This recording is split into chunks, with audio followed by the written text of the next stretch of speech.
الحمد لله رب العالمين والصلاة والسلام على رسوله الأمين وعلى آله وصحبه أجمعين. Alors nous allons continuer, Inch'Allah. Nous allons commencer l'explication de Surat al-Ikhlas, puisque la semaine dernière c'était une introduction. On avait parlé des mérites de Surat al-Ikhlas. Et aujourd'hui, on va rentrer dans le vif du sujet, bi'idhnillah. Alors Allah subhanahu wa ta'ala nous dit dedans, Qul huwa Allahu ahad. Dis, Allah est unique. Il est unique dans quoi? Il est unique dans ses noms. Il est unique dans ses attributs. Il est unique dans ses caractéristiques. Il est unique dans ses capacités. Personne ne peut faire vivre et faire mourir. Personne ne détient ce qu'il détient. Personne n'a une vie aussi parfaite que la sienne. La nôtre, elle est précédée du néant. Et elle sera suivie d'une fin. Allah subhanahu wa ta'ala, elle n'est ni précédée d'un début et elle ne sera pas suivie d'une fin.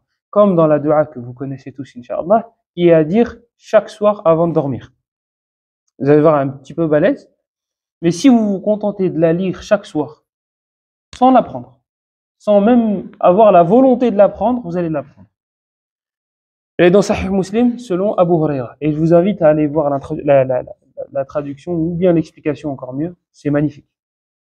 Chaque soir, il est conseillé pour le musulman de faire cette invocation-là. Allahumma rabba samawat, wa rabba al-ard, wa rabba al-arsh al-azim, rabbana wa rabba kulli shay, فالق الحب والنوى ومنزل التوراة والإنجيل والفرقان أعوذ بك من شر كل شيء أنت آخذ بناصيته الله هذا هو الشاهد اللهم أنت الأول فليس قبلك شيء وأنت الآخر فليس بعدك شيء وأنت الظاهر فليس فوقك شيء وأنت الباطن فليس دونك شيء اقضي عنا الدين وأغننا من الفقر. En plus, tu finis avec une bonne invocation. Ya Allah, protège-nous de la pauvreté et paye-nous nos dettes. Fais en sorte que nos dettes soient payées. Donc cette invocation-là, Inch'Allah, vous allez la prendre, vous allez la lire. Et au bout d'un mois, 2 mois, vous allez voir, elle va rentrer toute seule. Donc dans cette invocation-là, Allah il nous dit qu'il est le premier et qu'il n'y a personne avant lui, et qu'il sera le dernier et qu'il n'y aura personne après lui, et qui, etc., etc. Donc ce sont des attributs qui sont propres à lui, et c'était des exemples justement que je voulais vous donner. On en a plusieurs dans Ayatul Kursi. Allahu la ilaha illa huwa al-hayyul qayyum. Al-hayy al-qayyum. Tayyib. La ta'khudhuhu sinatun wa la nawm. Il n'est pas touché par la somnolence ni par le sommeil. Ces caractéristiques sont propres à lui. Et si l'humain avait une part de ça, de ces caractéristiques-là, ce serait une carence et un défaut. Un humain qui dort pas, c'est un humain qui est malade. Et il est foutu. Elle est foutue. Moralement, physiquement, et au niveau de la santé. Donc ce serait une carence, mais pour Allah, c'est une perfection. Comme al-mutakabbir, l'orgueilleux. C'est une carence et un défaut chez l'humain. C'est une perfection chez Allah. Donc il a les attributs, il a les plus beaux attributs, qui lui sont en plus de cela, en plus d'être les plus beaux, propres. Wa tawakkal ala al-hayy alladhi la yamut. Et place ta confiance auprès du vivant qui ne meurt jamais. Donc ce sont des attributs qui sont propres à Allah subhanahu wa ta'ala. Et Allah a voulu nous inculquer le fait qu'il était unique d'une manière naqlan et aqlan. Naqlan, c'est-à-dire au niveau des textes. C'est Allah il nous a dit qu'il était unique. On s'arrête là. Et aqlan, et d'une manière raisonnable, d'une manière plutôt logique. Donc la manière du Coran, les versets en regorge. Allah il a créé les cieux pour cela, pour qu'on ne lui attribue pas d'enfants ni d'associés. قل هو الله أحد ما اتخذ الله من ولد وما كان معه من إله إذا لذهب كل إله بما خلق ولا على بعضهم على بعض. Celui-là il rentre dans la logique, on va l'expliquer donc on va pas le traduire. Allah il dit فلا تجعلوا لله البقرة tout début فلا تجعلوا لله أندادا وأنتم تعلمون فلا تجعلوا لله أندادا وأنتم تعلمون. Ne donnez pas d'équivalent à Allah alors que vous le savez, alors que vous savez. Et Allah il dit dans sourate Maryam فاعبده واصطبر لعبادته هل تعلم له سميا. Est-ce que vous lui connaissez un homonyme? C'est une question dont on connaît la réponse. On sait très bien qu'Allah n'en a pas. Donc, au niveau des textes, on en a plein des versets dans lesquels Allah nous met en tête qu'il n'a aucun associé, qu'il n'a pas d'enfant, etc., etc., etc. Maintenant, aqlan, au niveau de la raison, comment Allah s'y est pris? Il dit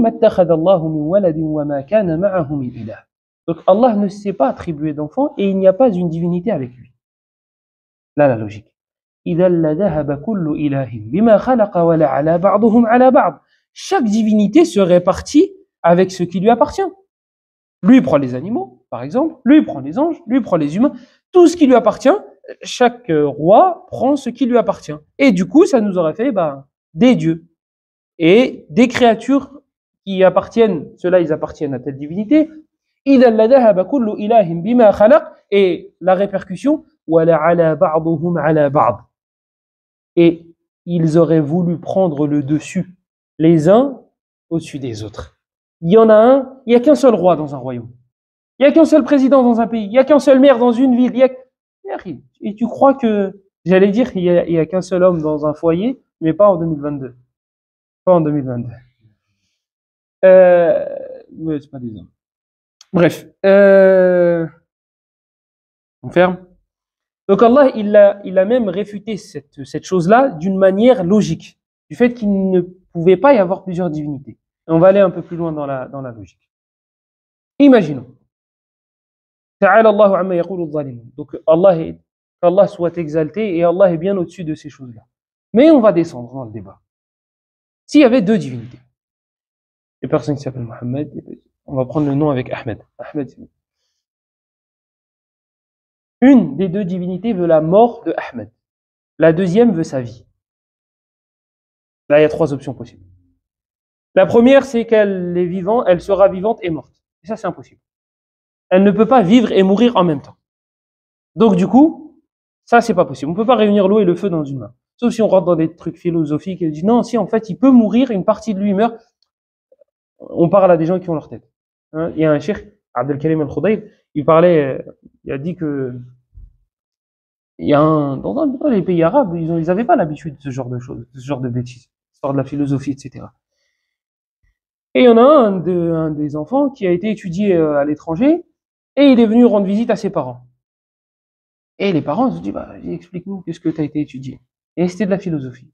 Et comment faire comprendre ça à des papas arabes? Ça va être difficile. Donc je lui dis, vas-y, explique, fais-moi un résumé. Il insiste le père. Il dit, bon, écoute, le fils. Il dit, écoute, t'as vu la poule là qu'il y a sur la table? En fait, il n'y en a pas une, il y en a deux. Il dit, en résumé, c'est ça la philosophie. Je dis, quoi? Il dit, mais il y a une poule, mon fils. Il dit, non, en fait, il y en a deux. Je dis, c'est ça la philosophie. Et il essaye. Le père, il comprend rien. La finalité, le père, qu'est-ce qu'il lui a dit? Il a dit, écoute, mon fils, moi, je mange cette poule-là, et toi, tu manges la tienne. Celle que toi, tu imagines, là, toi, tu la manges. Et voilà. Donc, si on rentre pas dans les trucs philosophiques, on va se dire, ça, c'est impossible. Maintenant, si on rentre dans, là, donc ça, c'est la première possibilité, et elle n'est pas concevable. La deuxième possibilité, c'est que les deux s'annulent. Le oui et le non en même temps, ça s'annule. Et donc, du coup, voilà, il y a aucun ordre qui émanera des deux divinités. Il y en a, il dit il vit, il y en a, il dit il meurt. Les deux s'annulent. Les deux ordres s'annulent. Et donc, du coup, c'est pas des divinités. Si, il peut pas être un dieu, celui-là. Deuxième possibilité, on l'enlève. Troisième, c'est que un aura le dessus sur l'autre. Et celui qui aura le dessus, ce sera lui, ce sera elle la divinité. Ce sera lui qui méritera d'être adoré, ce Dieu-là. Donc si on descendait dans le débat, à savoir, il y a deux divinités, ok, au final il n'y en a qu'une. Il n'y en aura qu'une. Ça c'est si on descendait. طيب. Donc, قل هو الله أحد. الله الصمد. الصمد هو الذي تصمد إليه العباد، هو الذي يصمد إليه أو هو الذي يقصد عند الحوائج فتصمد إليه الخلائق. Donc c'est celui vers qui on se dirige lorsqu'on a un besoin. Et il y a un livre que j'ai beaucoup aimé. Comment il dit? C'est un best-seller. En Arabie, c'est dans les pays arabes, il a fait fureur. Il s'appelle Li'annak Allah, parce que tu es Allah. Et dans les hôpitaux, ils le lisent, etc. Ça donne de l'espoir. Il prend quelques noms d'Allah et il les explique. Mais il les explique d'une manière comme un orateur. le ferait, pas comme un savant le ferait. En général, à l'époque, les savants et les orateurs, il n'y avait aucune différence. Le savant, il était orateur, il était prêcheur, il était imam, il était. Aujourd'hui, c'est la porte ouverte à tout le monde. Rentrez. C'est un club. Celui qui monte, il fait le prêche, il fait le prêche. Et donc, du coup, on a été obligé de faire la différence entre les savants et les orateurs. Mais en vrai, normalement, les orateurs sont les savants. Ce sont eux les fuqaha, ce sont eux les, etc., etc. Donc, lui, il a tourné ça d'une manière assez, voilà, narratif. C'est attirant plus que scientifique. Et donc, c'est très, très, très intéressant. Et il parle du noir samad. Il dit أحاطك بالاحتياجات لتحيط نفسك بأسمائه وصفاته. Il a mis autour de toi, j'avais traduit, il t'a entouré du besoin pour te rappeler que tu dois te diriger vers lui. Le problème, il est lorsque tu n'as pas besoin. Plutôt, lorsque tu as l'impression de ne pas avoir besoin. Là, tu ne demandes pas. Si tu es en bonne santé, pourquoi je vais me lever la nuit pour demander à Allah? J'ai tout ce qu'il me faut. Ma voiture, ma famille, ma santé, etc., etc., etc. Par contre, imagine maintenant, Allah préserve nos mères et les mères des musulmans. La mère de quelqu'un, du coup, je vais pas dire tu, la mère de quelqu'un rentre à l'hôpital. D'accord? Et il nous trouve une maladie grave. Vous pensez que là, ce soir, on va dormir? Wallah, celui qui aime un minimum sa mère, il dormira pas. Il dormira pas et il va prier, il va appeler les gens, faites des du'as pour ma mère, faites des sadaqas pour ma mère, faites. Pourquoi? Parce que tu as besoin. Parce que tu ressens le besoin. Mais en vrai, tu avais besoin. Tu avais besoin au début. Mais là, il t'a fait ressentir le besoin. Et là, vous voyez le noir samad. C'est qu'en fait, Allah, des fois, il t'enlève quelque chose pour que tu retournes vers lui. Parce que tu n'étais pas assez dirigé vers lui. Donc, il va t'enlever un truc comme on ferait avec un enfant. Tu vois, ton fils, il veut pas te suivre. Ou bien le neveu de tel, ou bien le fils de tel, tu ne l'intéresses pas, il aime pas ta tête. Tu lui passes un objet. Ou bien il a un objet déjà dans les mains. Tu lui enlèves. Il va te suivre. Et il va pleurer. Ah là, tu as besoin de moi, là. Là, tu veux suivre tonton. Et ben voilà. L'enfant, l'humain, c'est un enfant. Son nefs, c'est un enfant. Il a besoin d'être éduqué. Allah, il lui enlève quelque chose. Ah, ça y est. Là, il lève les mains. Là, il vient à la mosquée. Là, il saddaq. Peut-être même il fait le hajj. Alors qu'avant, il n'avait pas fait le hajj. Moi, je connais des gens, ils ont fait le hajj une fois qu'ils ont divorcé. Pourquoi? Bah, il s'ennuie, il est au fond du trou, et ben, il faut qu'il retourne vers Allah. Voilà. C'est comme ça. Il avait les moyens pendant des années, il a divorcé, Allah il l'a éprouvé par cela, et là il s'est dit, mais attends, mais j'ai un Seigneur en fait, il peut me donner mieux que ce que j'avais. Et ben voilà. Donc en fait, Allah il va t'enlever. Lorsqu'il t'enlève quelque chose, dis-toi que c'est pour t'éduquer, pour que tu puisses retourner vers lui. Les gens, ils pensent que c'est une punition. Pas forcément. Pas forcément. C'est pour te dire, reviens vers moi. Et comme ça, devant lui, si tu n'es pas revenu, eh ben, tu n'auras aucune excuse. Tu as vu, moi je t'ai enlevé et tu savais que c'était moi qui donnais, c'était moi qui enlevais. Et tu n'es pas revenu vers moi. Voilà la façon via laquelle il s'exprime l'auteur. Et c'est comme ça sur presque 200 pages. Voilà une raison en plus pour apprendre l'arabe. Non, il n'a pas été traduit. Par contre, en anglais, peut-être. En anglais, peut-être. J'avais mis 15 et 18. Du coup, est-ce que page 18, il y a quelque chose qui nous intéresse?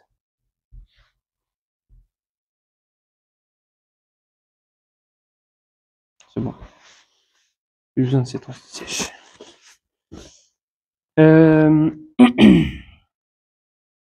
لم يلد ولم يولد.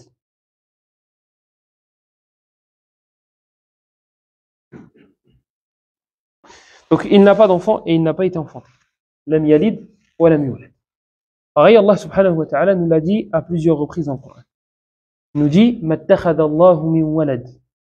En surat hein?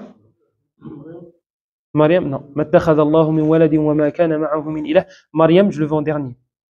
Je le veux en dernier volontairement parce qu'il est très très très intéressant celui dans Maryam. Allah n'a surat al-Mu'minun, surat 23. ما اتخذ الله من ولد وما كان معه من إله. Allah ne s'est pas attribué d'enfant. Au tout début, c'est pas le premier. Dans le début de la sourate 25, le Furqan, تبارك الذي نزل الفرقان على عبده ليكون للعالمين نذيرا الذي له ملك السماوات والأرض ولم يتخذ ولدا. il n'a pas pris, il ne s'est pas attribué d'enfant. Encore une fois, il te le répète. Mais dans Surat Maryam, c'est excellent. Dans Surat Maryam, c'est excellent. Allah, il nous dit quoi? C'est ça. وَقَالُوا اتَّخَذَ الرَّحْمَنُ وَلَدًا. Et ils ont dit, le tout miséricordieux s'est attribué un enfant. لَقَدْ جِئْتُمْ شَيْئًا إِدًّا. Vous êtes venus avec une chose horrible. Regardez, la réaction des cieux, de la terre et des montagnes. تكاد السماوات يتفطرن منه وتنشق الأرض وتخر الجبال هدا. Il nous dit, je vais prendre les termes, les cieux, la terre, les montagnes, donc les cieux ont failli s'entrouvrir, la terre a failli se fendre et les montagnes ont failli s'écrouler. أن دعوا للرحمن ولدا. Parce qu'ils ont attribué à un enfant, parce qu'ils ont attribué à Allah un enfant. وما ينبغي للرحمن أن يتخذ ولدا. Et il ne convient pas au tout miséricordieux de s'attribuer un enfant. L'enfant, c'est une partie de toi. Comme le prophète sallallahu alayhi wa sallam, il a dit sur Fatima. Il a dit, c'est une partie de moi. Et c'est le terme. Il n'y a pas d'autre terme. C'est une partie de toi. Quand il a mal, l'enfant, c'est toi qui as mal. Toi aussi, tu as mal. Et peut-être même que tu as plus mal que lui. C'est une partie de toi. Donc si on dit qu'Allah, il a un enfant, c'est que cet enfant-là, c'est une divinité. Et Allah l'a répété à maintes et maintes reprises qu'il n'en avait pas, qu'il n'y avait pas d'autre divinité que lui. Et un autre problème. On va rentrer dans la logique. Isa alayhi salam, c'est le fils d'Allah. Pourquoi? Parce qu'il n'a pas de père. Donc Adam et Ève, Adam et Hawa, sont les enfants d'Allah. Non, c'est pas les enfants d'Allah. Attends. Adam et Ève, ils ont ni père ni mère. Pourquoi ce ne seraient pas les enfants d'Allah? Pourquoi lui, c'est l'enfant d'Allah, et eux deux, ce ne sont pas les enfants d'Allah? Et puis, dans votre entourage, quelqu'un qui veut plusieurs enfants, et qui n'en a qu'un, c'est une carence, c'est un défaut. Pourquoi Allah, il en a qu'un, donc? Si Allah, il a le droit d'avoir des enfants, dans votre logique, ça rentre. Pourquoi c'est contenté qu'un seul? C'est pas possible. Attendez, on n'a pas fini avec eux. On n'a pas fini. L'enfant, c'est où? C'est page 23. Déjà, et Isa alayhi salam, même selon eux, même chez eux, il était grand, il était petit, ensuite il a grandi. C'est une divinité, ça? Qui est petite et qui grandit.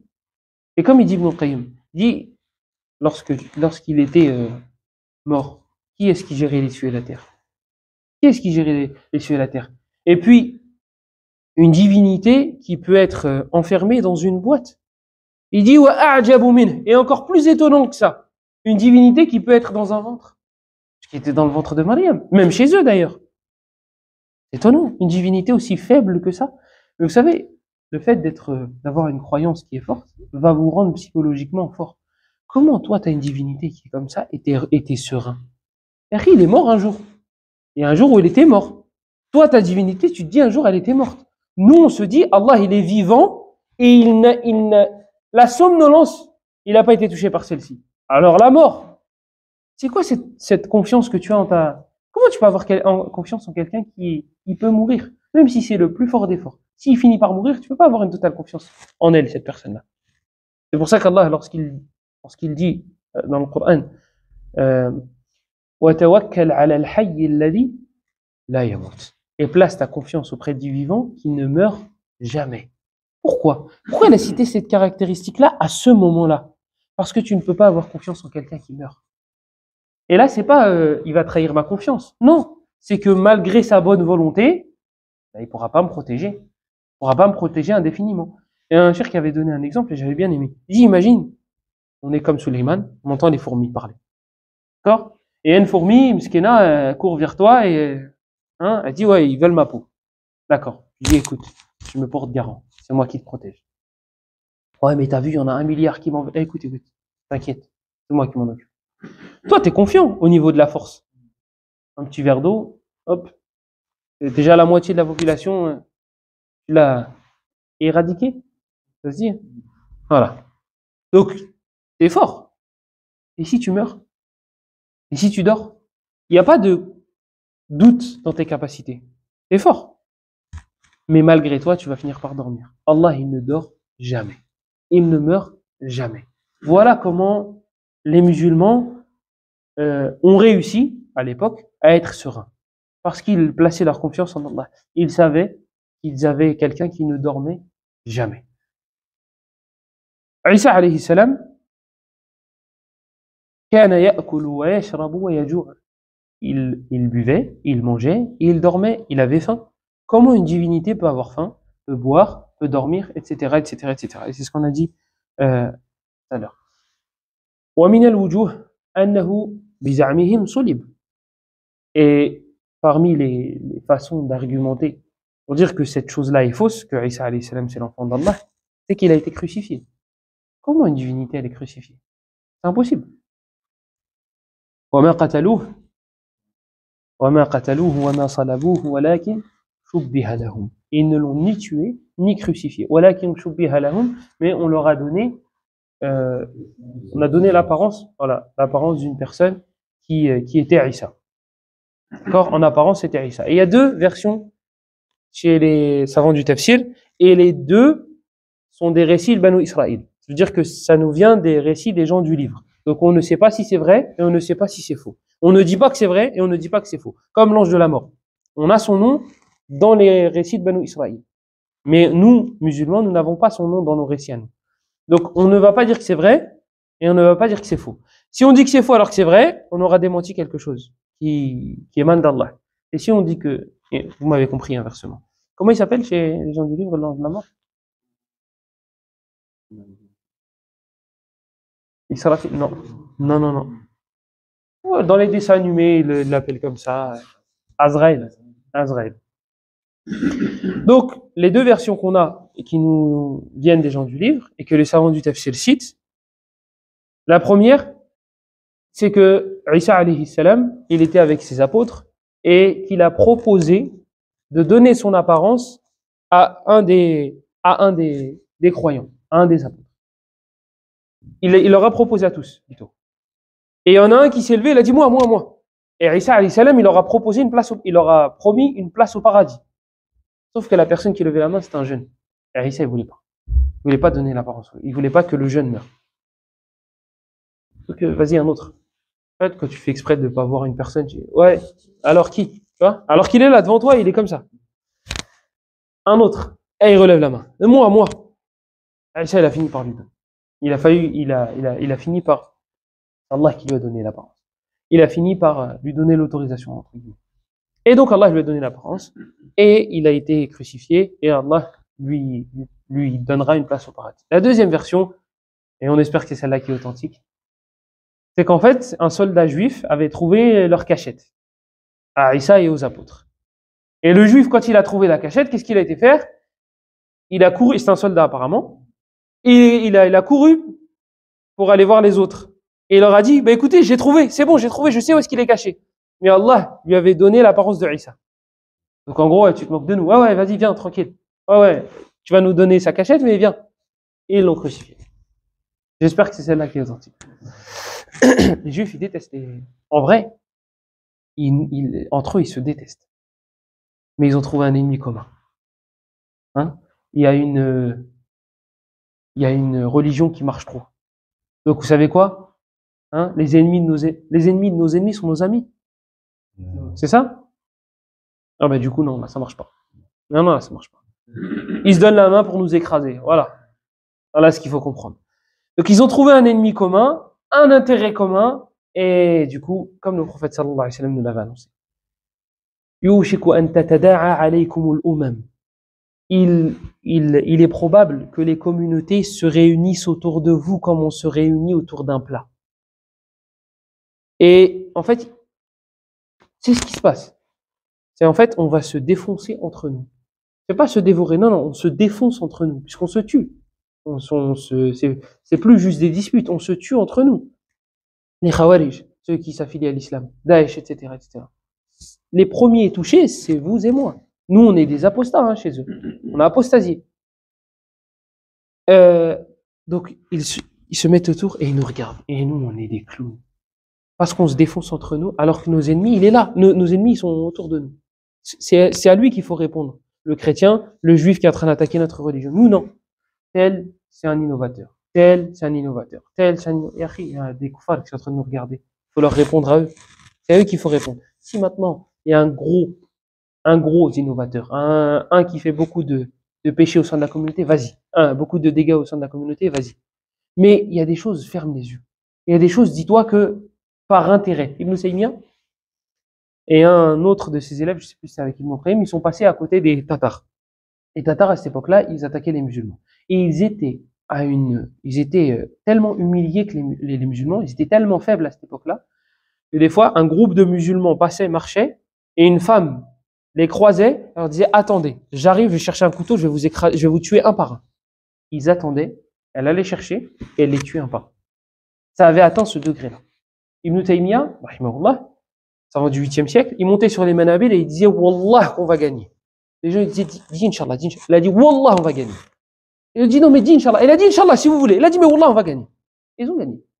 Ibn Taymiyyah, quand ils ont fait la bataille, il est parti voir le chef de la bataille, le chef. Commandant de guerre. Oui, le chef de l'armée est parti le voir et lui dit, écoute, est-ce que tu peux m'indiquer l'endroit dans lequel, si je me mettais, c'est sûr et certain, je vais mourir. Mais écoute, tu te mets en bas de la montagne. Ils passent tous par là.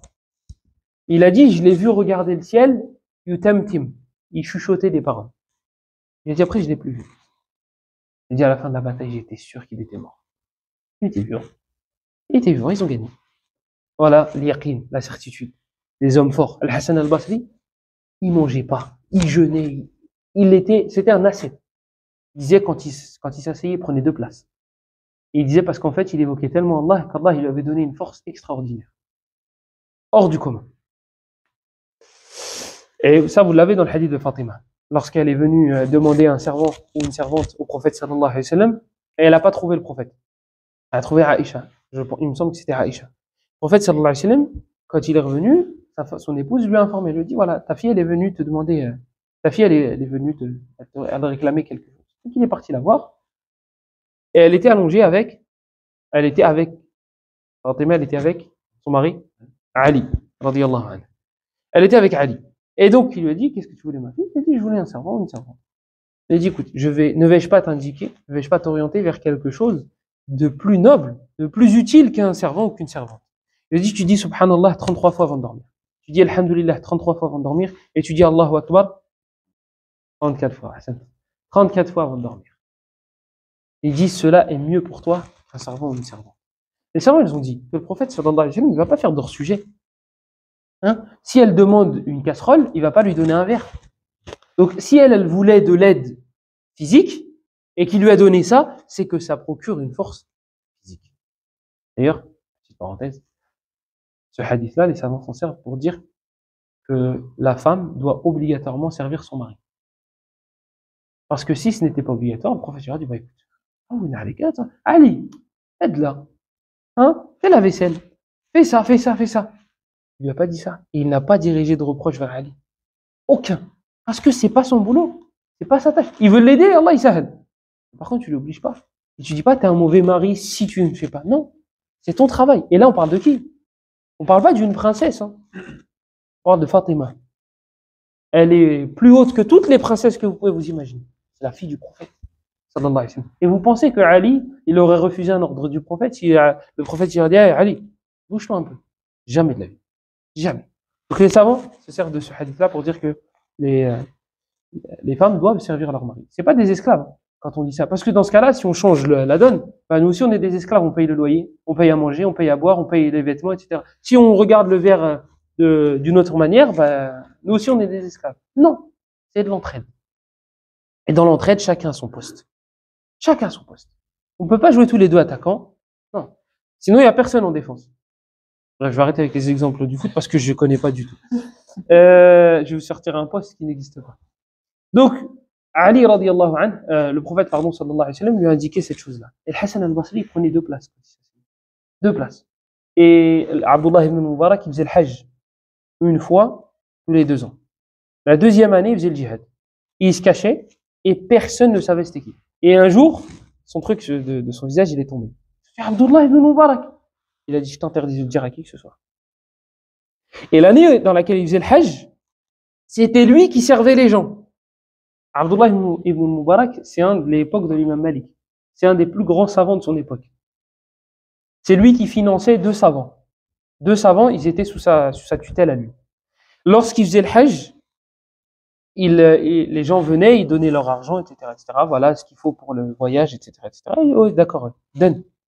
Et les gens, ils pensaient que lui, il était en train de dépenser de leur argent pendant le voyage.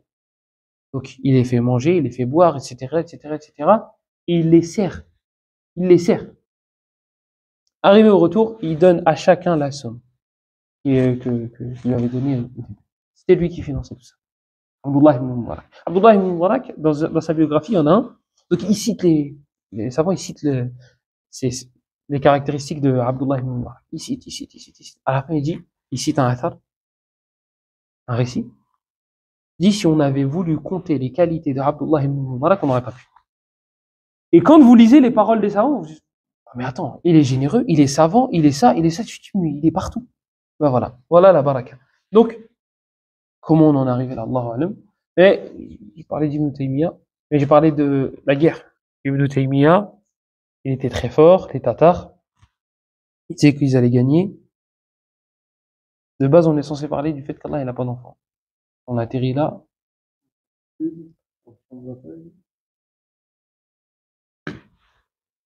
Il a voté beaucoup.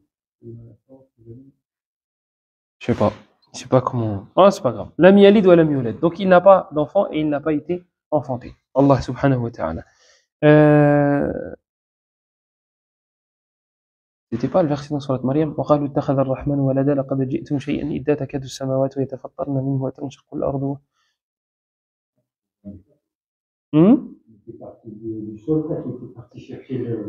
عيسى.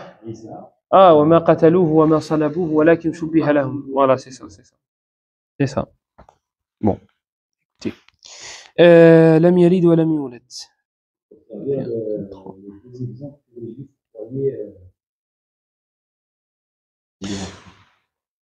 Alors, ولم يكن له كفوا أحد.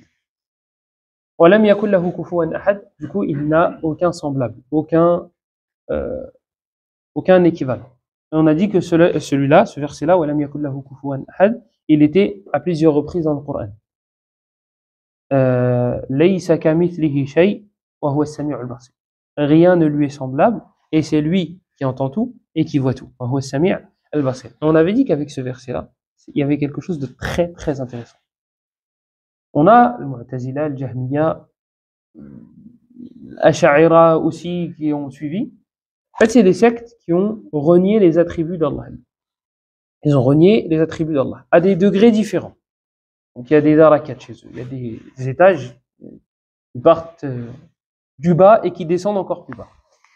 Et donc il y en a qui disent Allah il a pas de ces attributs-là, il les a pas. Il y en a d'autres, ils interprètent tellement d'une mauvaise manière les attributs que ça revient à dire la même chose. Ils se servent de ce verset-là. Laysa kamithlihi shay. Rien ne lui est semblable. Et on avait déjà dit qu'à la fin de ce verset-là, il y avait la réponse. Wa huwa as-sami' al-basir. Donc rien ne lui est semblable. Eux, lorsque tu leur dis Allah il a une main, Allah il entend, Allah il voit, etc., ils te disent non, rien ne lui est semblable. Et c'est Allah qui le dit dans le Coran. Taïb, fini le verset. Wa huwa as-sami' al-basir. C'est lui qui entend tout et qui voit tout. Donc il s'est lui-même attribué l'ouïe et la vue. Donc lui-même il dit qu'il entend et qu'il voit. Mais son ouïe lui est propre. Nous on a besoin de tympans, etc., etc., etc. Non. Nous, on est limité. S'il y a deux personnes qui parlent en même temps, ça va commencer à être difficile. 3, 4, 5, là, ça va être impossible. Et ben Allah, il entend tout le monde en même temps, quelle que soit la langue. Subhanahu wa ta'ala. Donc ça, c'est pour lam yalid wa lam yulad wa lam yakul lahu kufuwan ahad. Et je pensais pas qu'on allait terminer aussitôt. C'est très bien. Dans le mot sabbat, il y a quelque chose que j'ai oublié d'évoquer. Les savants, ils disent, regardez, dans le verset dans lequel Allah dit, toujours dans Surat Maryam, In kullu man fis samawati wal ardi illa ati ar-rahmani abda. Et tous ceux qui sont dans les cieux et dans la terre viendront à Allah en tant que serviteurs. Là, il y a un truc qui est intéressant. C'est qu'en fait, si tu ne reviens pas vers lui, vers Allah, par choix, tu reviendras vers lui de force. Tu reviendras vers lui de force. Tu te sentiras serviteur au bout d'un moment. Tu te sentiras esclave au bout d'un moment. Si c'est pas par choix, eh bien ce sera de force. Et c'est pour ça qu'Allah il dit que dans les cieux et que tous ceux qui sont dans les cieux et dans la terre viendront et sur la terre. Bon, si on traduit littéralement, c'est filles, c'est dans la terre. In kullu man fis samawati wal ard illa ati ar-rahmani 'abda. Quand est-ce qu'on dit alhamdulillah? Est-ce que il y a un événement en particulier après lequel nous allons dire alhamdulillah? Est-ce qu'il y a un type une catégorie? La prise de conscience que Allah est Pourquoi quand pourquoi tu dis alhamdulillah, tu es vivant? Parce que c'est un bienfait de Dieu. Voilà. Bien fait. C'est le mot-clé. Bien fait. Lorsque vous avez un bienfait, lorsqu'on a un bienfait, on dit alhamdulillah. Lorsqu'on a un bienfait, on dit alhamdulillah. C'est là qu'on est satisfait de la part de Dieu. J'ai pas continué. Ah bah, un bienfait d'Allah. Un bienfait, bah c'est ça. C'est le mot-clé, c'était de chercher le mot bienfait. Lorsque tu as un bienfait, c'est là où alhamdulillah intervient. Lorsqu'Allah il te donne quelque chose pour le remercier, dis alhamdulillah. Allah il dit dans le Coran وَقُلِ الْحَمْدُ لِلَّهِ الَّذِي لَمْ يَتَّخِذْ وَلَدًا. Et dis alhamdulillah, remercie Allah parce qu'il ne s'est pas attribué d'enfant. Pourquoi je vais remercier Allah? Parce qu'il n'a pas d'enfant. Moi, qu'est-ce que ça va me faire? Qu'est-ce que ça va changer à ma vie? En fait, c'est un bienfait énorme. Parce que tu es en train d'adorer quelqu'un de parfait. S'il avait un enfant, ce serait quelqu'un d'imparfait. L'humain, il cherche à laisser plutôt une trace sur terre. Que ce soit au niveau de sa réputation, que ce soit au niveau... Même les gens qui ont une bonne intention. Une IA qui est bonne, moi je veux que mon fils fasse des invocations pour moi. Tu cherches à laisser une trace après ta mort, via ton enfant. Si Allah avait un enfant, ce serait ce défaut-là qu'il aurait. C'est qu'en fait, il chercherait quelqu'un qui va le succéder. Quelqu'un qui va laisser une trace à sa place. Mais Allah, c'est pas possible.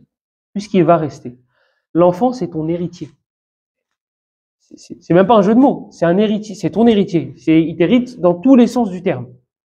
Et qui est-ce qui va hériter d'Allah alors qu'Allah est vivant et qu'il ne meurt jamais? Donc en fait, le fait d'avoir un Seigneur aussi parfait doit t'obliger à le remercier. Parce que le fait d'avoir un Seigneur imparfait, même psychologiquement, tu vas pas tenir. Tu vois, j'ai confiance au frère. Mais t'as vu, frère, t'as vu, il joue sur les mots. T'as vu, il m'a fait un truc. Et ça, il y a de l'imperfection. Il commence à danser, il commence à chavirer. Là, Allah, il est parfait. Donc, c'est un bienfait qui est énorme. Le fait de... Vous savez, Omar ibn al-Khattab, radiyallahu anhu, il rigolait. Et un an, il lui a dit, pourquoi tu rigoles?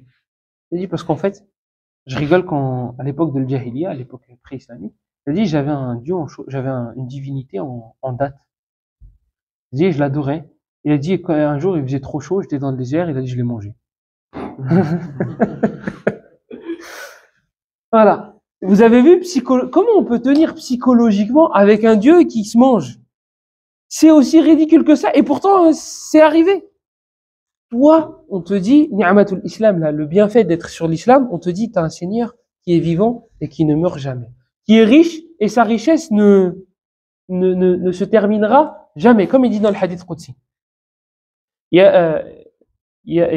يا عبادي لو أن أولكم وآخركم وإنسكم وجنكم كانوا على صعيد واحد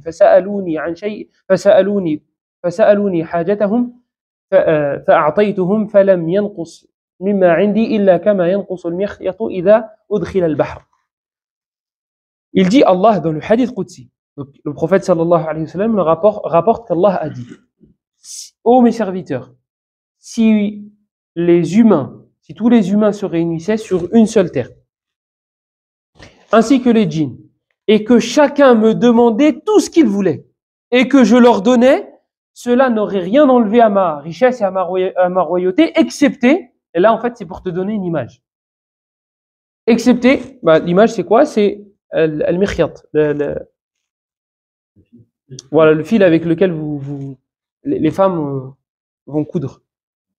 J'ai fait exprès de mettre le mot vous, parce que sinon il va falloir conjuguer le coup et je vais pas assumer. Donc, il dit, c'est comme si on mettait cette épine? Une aiguille.